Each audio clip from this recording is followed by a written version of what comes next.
So there Oh, we are. you're fancy. I've been doing Zoom for a little while now before it even got super popular. So welcome everyone to Spirit Talks. We're ready to get rolling now. I don't see anyone else waiting in the waiting room. So that's really good. I'm really excited to have all of you here from literally across the globe. And that is something that I think for all of us, we've really learned with what's going on in the world right now is we are a global community. We are completely connected on so many levels and in so many ways. So this is just every time I get on these Zoom calls and, it's reaching across the oceans over to Europe, I feel an affirmation of how connected this world is and how much so many of us care, what a great community we have. So thank you for joining us. We're here to talk about Psychopomp, and we're not going to talk about Psychopomp on an individual basis. We're not talking about if you are at your grandparents' bedside and they're ready to cross over. That is a little more detailed and a little more specific than what we're going to get into today. What our focus today will be helping sort of in a mass situation where there are a number of souls crossing over. And Kat and I were talking about how it isn't just these times right now that we're in. This happens frequently, right, Kat? Yeah, I mean, I don't know the folks in Geneva. You probably remember the earthquake in Italy a couple of years ago. Or, no matter where you're connected, where you have family and friends, or sometimes even you see it in the news. This can be from, it doesn't have to be pandemic. It can be earthquakes, it can be big accidents, it can be wars. So this really is a topic that whenever there is a mass transition happening, what can we do? That's the Yeah. focus. Yeah, completely. So psychopomp, it's a fancy word, right? A little scary, at least it was for me when I first heard it. Really what it means is guiding the souls across the threshold, guiding the souls through the opening through the doorway to the other side. And this is a practice that's done across the globe and across all different religious traditions. I mean, you can think of the Catholic faith and delivering the last rites. Basically, that's psychopomp work, right? You can, how many times have you heard or seen in a movie, in a bedroom or a hospital room, somebody will go and open a window. They're letting the soul pass out. They're giving it a space to go through, and so it doesn't get stuck here in this dimension. It happens across all cultures, and all people can do this. There are people who are specifically trained for it, but you don't need to be. We can all help. In fact, when we do things like, even when we bury or cremate those who have passed on, why are we doing that? We're doing it to help put them to rest, right? It's to help them be at peace and to be at rest. Um, we when we pray over bodies, we're doing the same thing. We're using our prayers to help them pass on and find peace. I don't know. Do you have more to add to that, Kat? I think one of the key distinctions from the one-on-ones or the cultural rites, like you've mentioned the last rites or other traditions, what we're talking today is you don't know the belief and the faith of the person or the people you're helping. Like we're really working outside of a cultural of a traditional frame. So they help in those situations where there's family grief, where not only the soul is moving on and needs help doing that sometimes, but so do the people left behind, right? This is why there are a lot of rites around it in all different cultures. Yeah. Today, what I'm picking up on and what I want to assure people is you don't need to know whom you're helping over. You don't need to know their culture, their belief, their faith in these mass transition times, okay? Trust that whatever is supposed to happen for that soul in the right way is happening if you're working with that intention. That's the only thing that I'm getting. Yeah, and that sort of highlights more of what we're talking about in that we're not doing, this isn't one-on-one work. This isn't work. This is work where you're feeling a lot moving. And so you just need to know some ways to help that go on. Is that necessary? I mean, don't souls normally just cross over on their own? And I would say normally they do. Most souls do. When they pass, they move on without our help. But there are times when it's a little more confusing. There are times when a soul isn't quite at rest. And that's sort of what we're talking about now. These times when there seems to be a lot going on and they just need a little assistance. You probably, in fact, as Katharina, you probably won't even know who this is as they were in their three-dimensional life. In fact, it's better if you don't. It's really better if you hold a neutral space when you're thinking about this work and when you're doing this work. If you stay in a space of holding space, of being neutral, compassionately neutral, of just observing and seeing where you can be of service, right? So let's get to some ways. Okay, shall we? Should we just talk about some different ways? Ken, I'm going to throw it to you to talk about some ecstatic practices because that's your forte. That's me. Yeah. So I would say the state of being to be in to help transition is, you know, what Terri just described as compassionately neutral, right? And then from there to be in a place of connection with all of life, having that flow through you, a place of power, and a place of just feeling the vibrance of life all around you.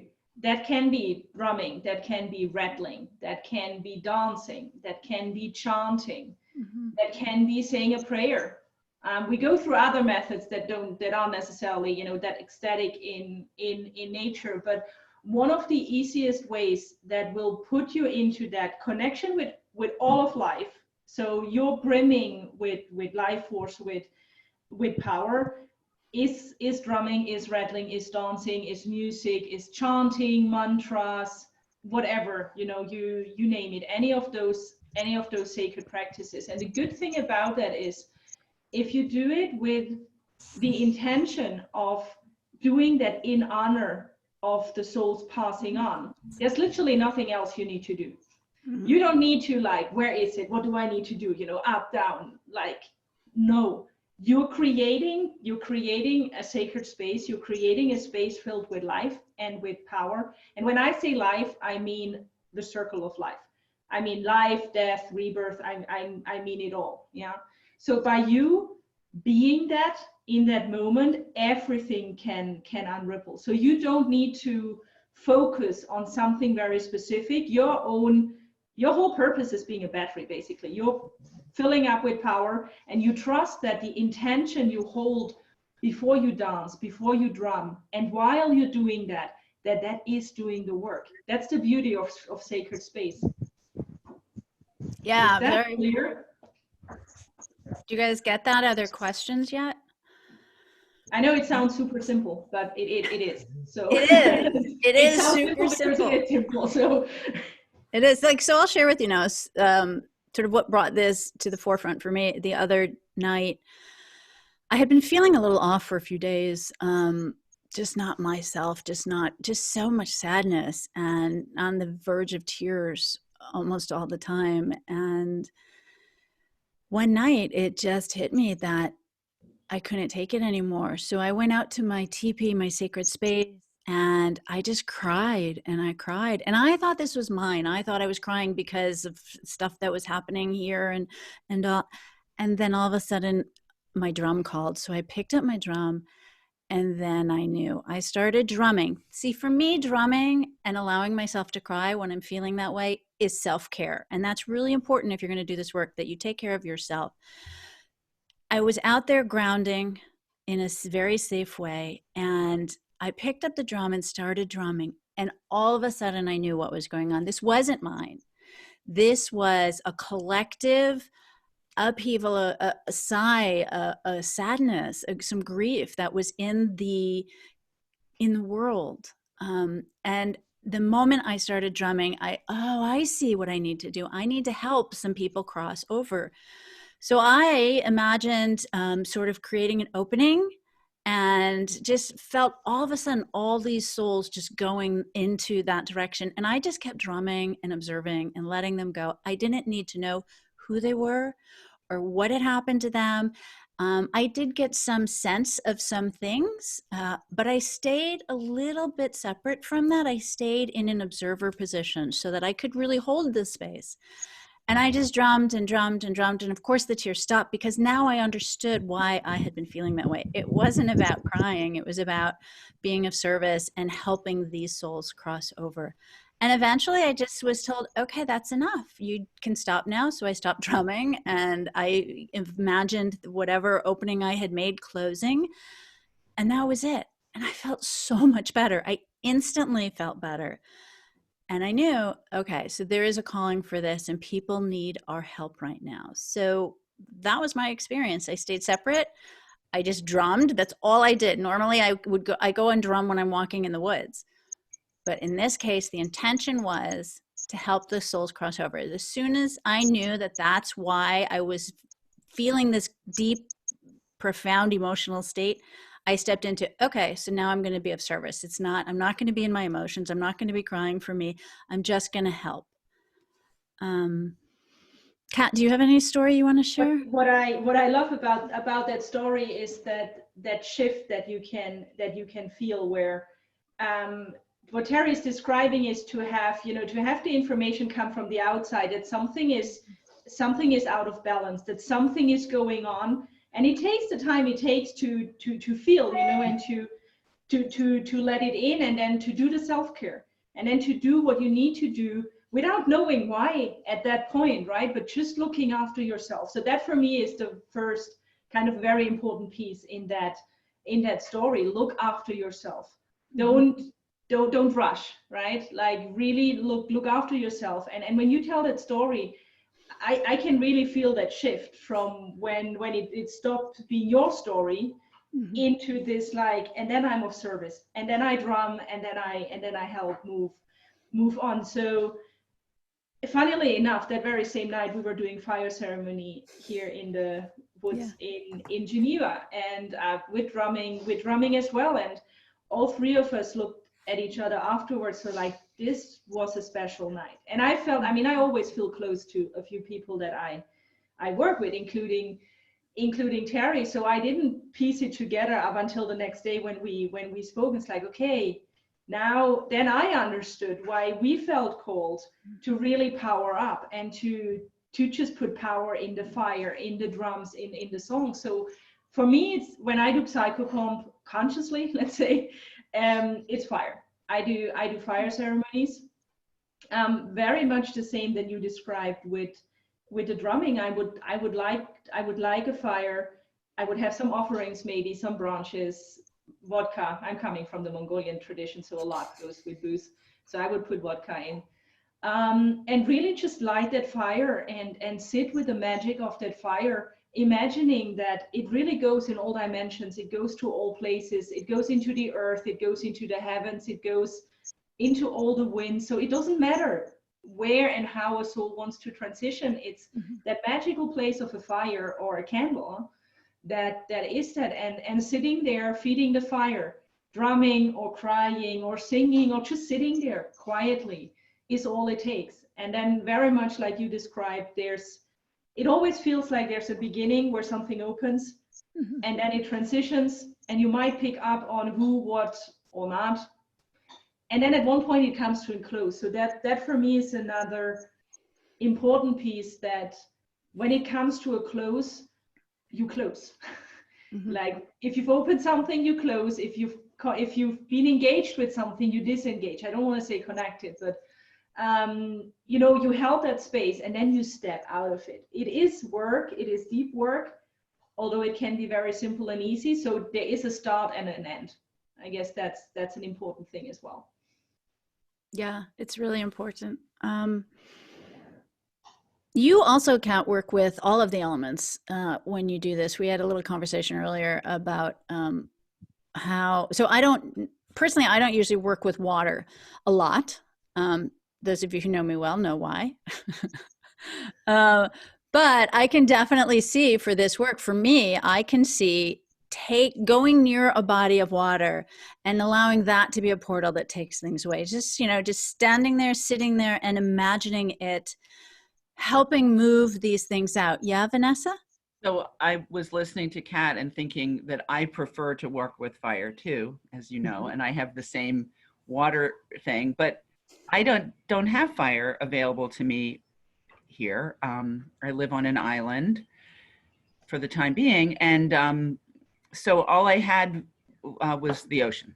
So, um, but but that's what I chose to do. It would last Sunday, I think. When I was feeling those same things, and it was just overwhelming me, and I knew that was not very helpful. But so if I'd lit a fire, it would have blown out. It's very windy here. So I went to the ocean and that's where I put it, and it worked. So yeah. And how do you know it worked? Just how I felt after I was done. Yeah. I went in feeling roiled up and in deep grief, just like very deep grief. And I went and, just filling my lungs with that big air helped a lot. But yeah, so I was with the ocean for a while. I used stones and gave them to the water and filled them with my intentions. And anyway, it was great. I mean, it was great. And I'll do it again, I'm sure. But yeah.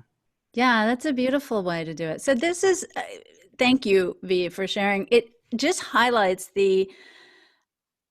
when you are listening to spirit and working on that level, you do whatever you're called to do. We're not going to give you a protocol. We're not going to tell you do this, this, this, and this. We're opening this to you to work in methods that you feel comfortable with and that are right for you. Maybe you won't have a fire, so you'll go to the ocean. Maybe you won't have the ocean or a fire, so you'll light a candle. Maybe you'll turn on your kitchen tap and let that water flow. And as that is flowing, you are visualizing, I am helping move some souls out that need some assistance because it's for whatever reason, because it's calling me. So just know that there are any number of ways. Maybe you'll just go stand outside and sing, right? Just open your lungs and sing at the top of them, just let it all out. I was about to throw that one in. So if you're in those very special situations where there's not even a tree near, because trees, by the way, beautiful psychopomps, trees, mountains, beautiful. Yeah. If everything else is not available, there's your breath and there's your voice and there's your inner fire. Like there's the life force in your breath that flows through your body, and that is enough. If you do that with that intention, and it doesn't have to be a specific prayer, it doesn't have to be a specific song. This can literally just be shouting out or crying out to the world. There are a lot of magic traditions out there that work with song, and it doesn't have to be beautiful. It just needs to be powerful. It needs to be power filled, right? That's all it needs. So thank you for sharing that story. Ocean is definitely a vast amount of wisdom and help. Yeah. For me, it's as long as it has a flow. And I don't mean physical flow, like the earth works as well, but I mean energetic flow. So anything that has an energetic flow and that is, part of all there is, where I trust and I know that this will carry it to wherever it has to go, that's all you need. And that might be air, it might be earth, it might be trees. It can literally be anything and everything. Yeah, it can be. Lorraine, do you have a question? No, I just wanted to say, following up with what Vanessa said, when I walk in the local nature sanctuary, which is unfortunately now closed, I feel like I'm doing sacred work just because that's how I walk. I sing to the water. Mm-hmm. I listen to the wind. I let the wind blow through me. I send Reiki to the animals. So I feel like the entire time I'm walking, I'm doing the sacred work. And it sounds like I was kind of doing this kind of work without even knowing it. So what happens to me a lot is that Psychopomp comes in waves, and waves where there's months in between, or at least weeks, until there's like this little thing that has built up enough, and I'm like, okay, now I need to light a fire or drum or whatever it will be. But what does happen is when I walk the woods or when I would walk the land, and it feels more like it's an acknowledgement of the work they do. So I would be drawn to a tree, and it's this connection of maybe 3-4 seconds with the tree where I would go like, yeah, you're doing the work, and I thank you for doing the work. And just that acknowledgement is all it needs. I'm not even getting involved. It's literally just acknowledging the work that's going on by everyone else in nature. That is enough. So that I resonate very much with what you said. It doesn't have to be big ceremony all the time. I just thought of something that just really quickly, I literally don't think about it consciously because it's such a everyday thing for me. But here on Nantucket, I live right across from the first of many cemeteries. Yeah. And the house I lived in for most of my adult life, I was also right next to a cemetery. So just whatever, go figure. But I literally, and people are like, you should do other walks. And I do, believe me. But it's right there and it's beautiful. And I feel like I'm constantly, like what you were saying, just communing my butt off. Like I just feel like that all of the time. And during this quarantine time, I'm there literally every day. Even if I walk somewhere else too, I go in there every day. And it just struck me as like, it seems like it's the elephant in my brain. And I just realized, oh. I also know, can I share a little bit of our history? I also know because Vanessa did some shamanic training with me forever ago. She's very drawn to this work. It is so natural for you. It is, you've probably been doing this for lifetimes, and these walks and that you take through the cemetery are just another way that you are, through your being, bringing some peace and helping these souls move on. It doesn't go ahead. Sorry. There's like, for me, there's two different types of people that do Psychopomp. Like there's people that are born with a Psychopomp signature, with an energy signature, and it might be, awakened or not. That's a different story. But it's a little bit like when you think back to school, and you always have the geeks and you have the clowns in class, and you have, like different characteristics. It's the same with spiritual gifts, and Psychopomp. A Psychopomp energy signature is one of those gifts. So there are people that are just natural Psychopomps. By being there, by being present, things start moving. And I don't know if you know Amma or any other, like spiritual figure that have like a physical presence when they're in the room. It's that, yeah. And then there are other people who are called to the work and who learn the tools, and they do it through the service they wanna give, and they train to learn the tools. But both work, and it sounds like you have a little bit of an energy signature going. I think probably. Thank you. That's really interesting. Thank you for that. Hey, Katharina, isn't Amma the one who like just hugs everybody? Yeah. I've heard. I was just looking for a name for. I am not sure if she does Psychopomp, but sometimes you have those people where you just can feel the presence, right? Yeah. And that's what happens when people have a Psychopomp signature. That flow comes in, and then things they start shaking loose. And most of them, like without, exactly like you said, without consciously knowing or doing anything specific, just by being present. Yeah. Birch trees are, at least for me, in the Nordic tradition, very much the same. They're just an absolute channel. Yeah. Nice.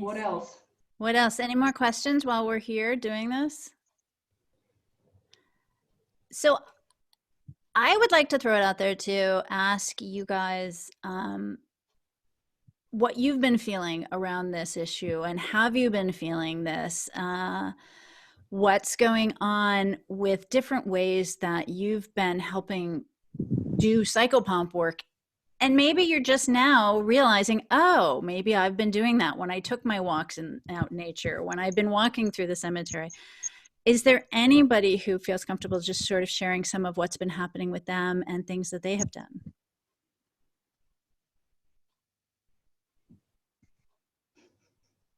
Go ahead, Megan.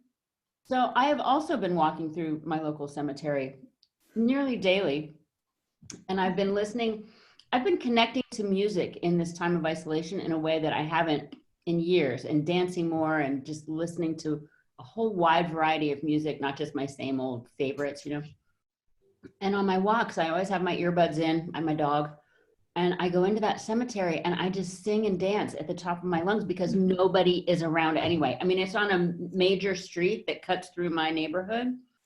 There's maybe 4 cars that go by. There's nobody. So I've been feeling really free to do it. And I haven't realized I haven't put this together. It was just sort of like the place I go. But I feel really drawn there, and that's been my thing. That's funny. It's beautiful, Megan. Thank you for doing that work. And I'm excited to hear from you like a week from now. Send me an email or a message or something. Let me know how that practice shifts now that you have a broader awareness around it. I will. Yeah. That's what I'm thinking about now. And it might not change at all. I'm not implying that it will. It might stay exactly the way it is, just this transformational experience for you. But now you know you're doing this work. And so it'll be interesting to watch how that evolves. Is there oh yeah. Julie. Hi, y'all. It's so good to see everybody. So I too went to a cemetery this week, and I just did because I saw a flag and I wanted to check it out. Interesting, not knowing you all were doing the same thing. That is so really neat to find out, different people, different things, feelings. I just like the whole entire world have been extremely empty and sad about what's happening and not having answers, and people that are isolated. I'm working right through this. Today I have a day off. I'm very thankful. And I've been working 75 hours last week, so, but with all that, I went and found a rainbow and a waterfall. And then that same day I was in a cemetery. So that's really weird that we're all sharing this right now, but I'm really happy to be here and listen to everybody. So thank you for having me. Julie's a nurse, by the way, guys. Yeah. That's why she's working 75 hours a week. Thank you. Because I've helped a lot of people over, and I love the open the window and all that. It's just I'm very lucky to do what I do. So thank you all. There's an inspiration that's just coming in right now. I feel some of you either now or maybe listening to the replay later of, what if I don't feel it? What if I don't know when I have to do something, right? Light a candle. That's really all it takes. Like if you don't know when and how and this and that, light a candle. Exactly like you would think of people in times of need. It's exactly the same. Light a candle with the intention, and you do that as often as you want. So you don't have to, like the stories we're sharing, they always start with, oh, I felt da da da da da da da. Yeah. So I can hear that question in the background. What if I don't feel that call or that trigger? It doesn't matter. You can literally just light a candle in honor and in help for all that's going on, and that is enough. Yeah. So don't wait for like a threshold to be crossed somewhere. There's a reason why you're on this call, basically. Right. And in fact, maybe you'll be drawn now to set up a weekly practice of just lighting a candle for the next few weeks, or for however long you feel the need. Just light a candle at a certain time of day and working in that way. Hear me? Yes. No, I'm talking to you, and I am so excited that you called. I guess she's talking to someone on the phone. else. Yeah, something running on my computer. I don't know who it is, so I don't know who to mute. It's Jan. Hang on. Oh, I see. It's Jan. She's moving. Got it. I just muted Jean. So Zara has something here. Zara says that she's got noise around her, so she just typed into the chat box, so I'm going to read it out for everyone. I experience a grand expansion and knock into my zone by elements. I feel like I'm a great warrior with various tools to fight. My tools and accessories area becoming so strong with elements empowering. Wind is blowing into me. Sun is shining enormously in my heart. Water in my body is in waves, etc. Sometimes it creates aggression, but the process is still observable. I put some fire on, the fire was talking to me, there was obvious communication, and so on and so on. So that's how her process goes. Thank you. You're welcome, Zara. It can happen in so many different ways for so many people, and you might not feel anything, but you can still hold the space if you set the intention. You know, just light that candle once a week, or go for that walk once a week, that with the intention of walking to help these souls cross over. And you might never, as we've said, meet a particular soul.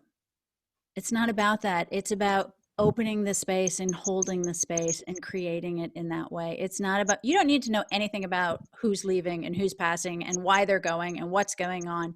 You're better off not knowing any of that. You're much better off just staying neutral and holding that container so that things can move through through to the other dimension, right? Does that make sense to everybody? Is there anyone who's trained in kind of like the one-on-one work or accompanying like one person transitioning over and wondering how you scale, for lack of a better word? No? Okay. Well, I mean, I am, but for me, it feels natural either way. It doesn't, yeah. But. I see that Evelyn wrote in here, for me, it's sneezing. Yeah, it can be that, right? That's great. Thank you for sharing that. What's next? What have we not touched on? What do you have more questions about? Does anybody else want to share their experience or something that is coming to them right now?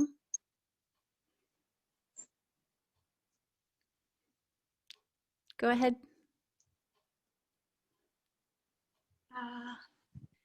Listening to all of you, and I appreciate very much you sharing your experiences.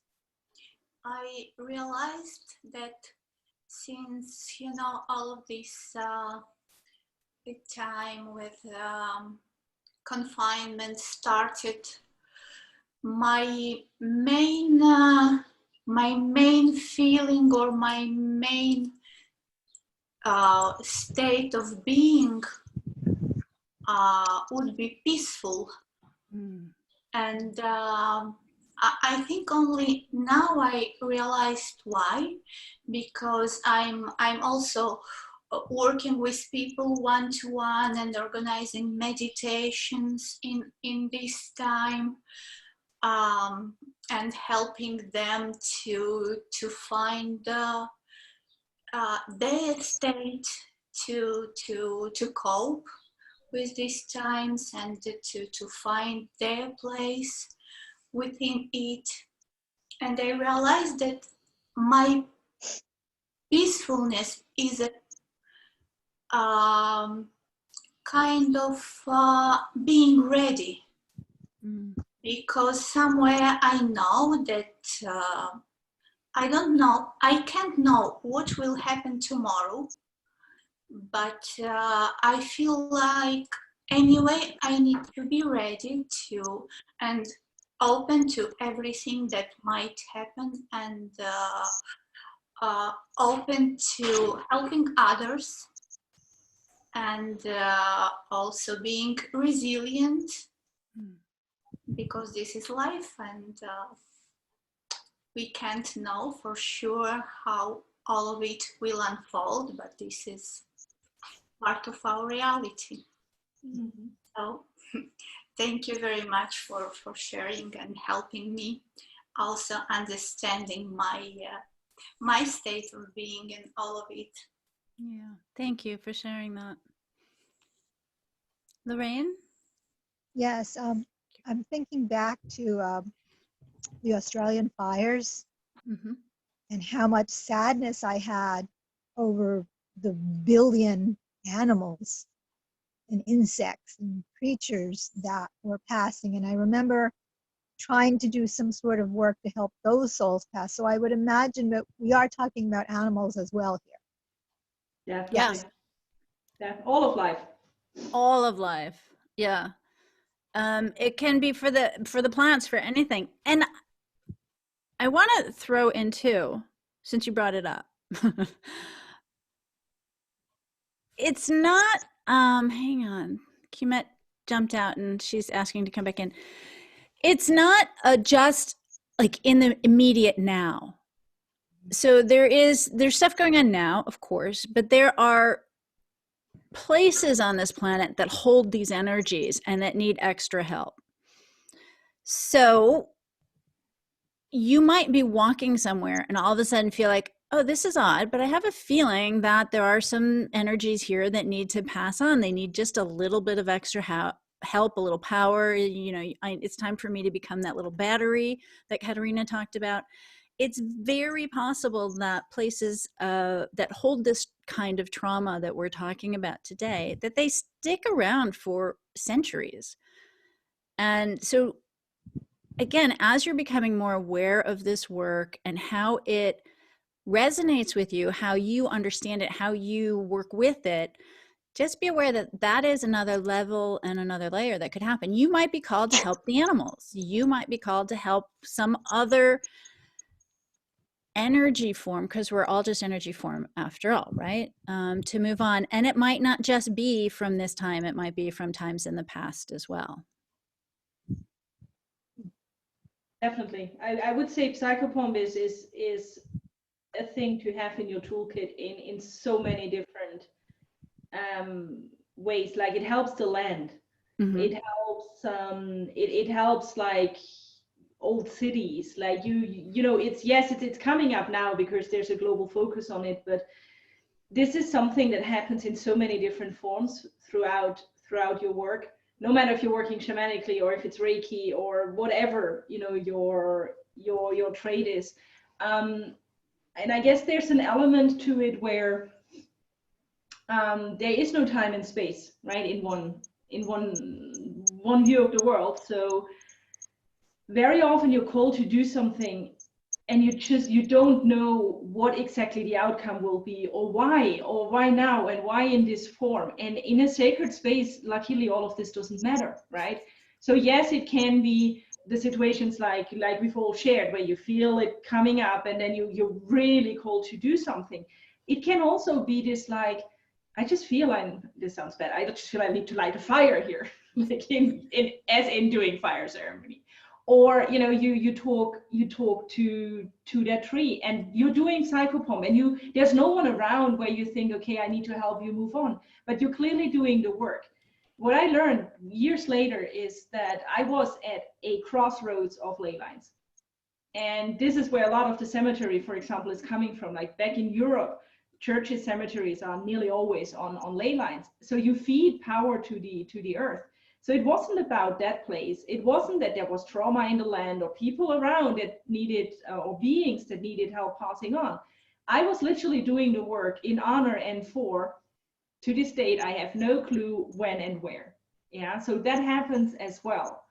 We're talking about kind of crisis mode here, but Psychopomp comes up in a lot of different ways.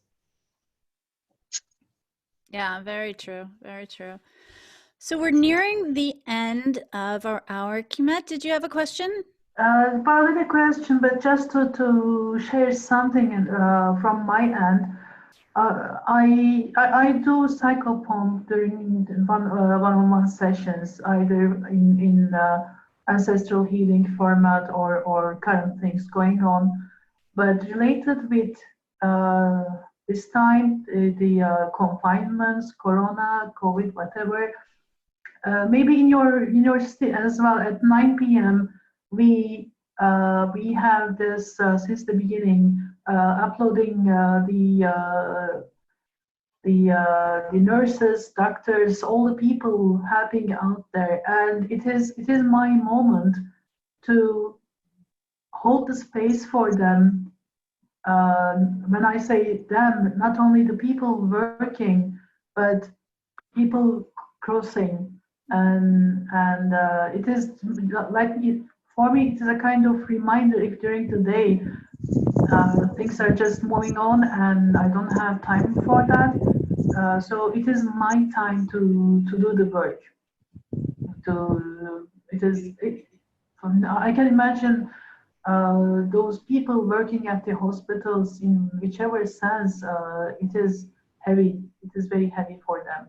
So on top of being in that kind of heavy work, having souls wandering around, it should be too much for them. So this is my own decision to participate.